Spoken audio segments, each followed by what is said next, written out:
Hey guys, welcome back to the DIY Contractor. Just want to make a video here about siding.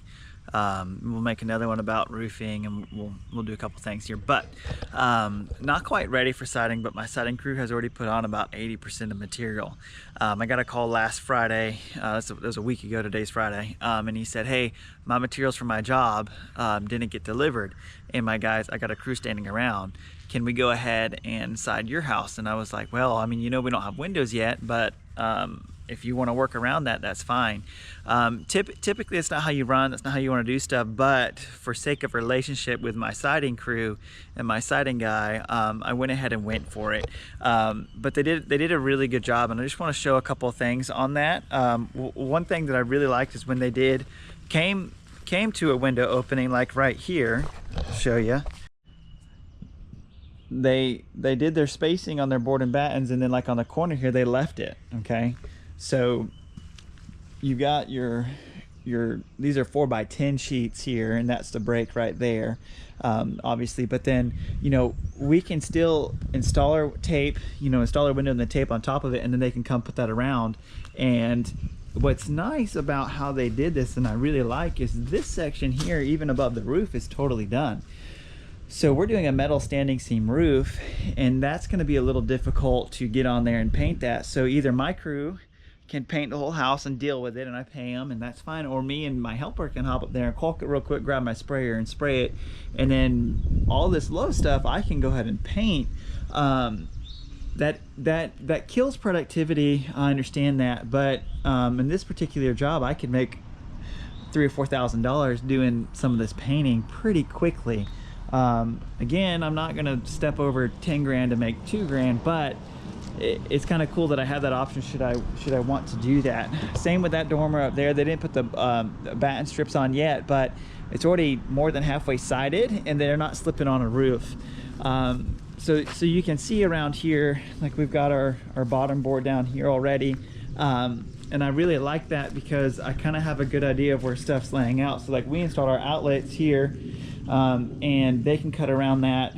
But like what's kind of cool here is I could go ahead, well, it's rough, so you can't actually, I was gonna say you could go to put your waterproof box on, but we're gonna wait obviously till rough inspection. But this is a really good shot of how they did the rest of it, and I really like this because you've got your board and then your bats, and then you've got space to put your window in. So all of this is done except for that.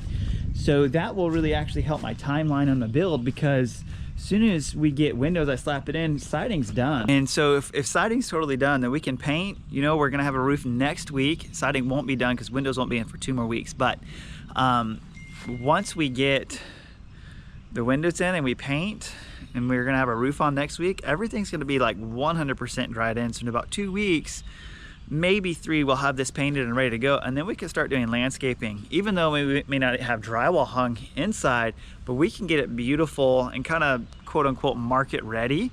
So as people are driving by, and or as my realtor's talking to people, they can come and see kind of some of the finishes already. And then it gives me time, once we get it painted, to do like my corbels and like all the pretty stuff we're gonna put on the front porch, and like our lanterns and stuff, and we can kind of trim out some of those prettier things. That way people can really see a semi-finished. Inside's not done yet, but that will speed up the process tremendously, because if I can get landscapers out here in 3 or 4 weeks, it's April, in the middle of May. Yeah, so we're not even middle of April yet, but if we can be out here doing landscaping, it's just going to help the process of the plants growing, the grass taking. We are going to do some sod, but it's kind of one of those things. I wouldn't have planned to have siding crew out here running as early as they were, but now that we've done it, and now that I see how they're doing that, I love it. And I think on the future builds we're going to try to do that just to save time. Now if we find it doesn't save time, we'll make a video about that, but I've got a really good feeling that it is going to save us some time. So hope this was helpful. Just kind of the steps and placement of steps as you're building. I know things are constantly changing. Maybe you're waiting on doors or waiting on windows, or your siding crew is held up by a week or whatever. I'm just glad we're already like 80% done with siding. So hope this was helpful. If it was, please like and subscribe. Thanks.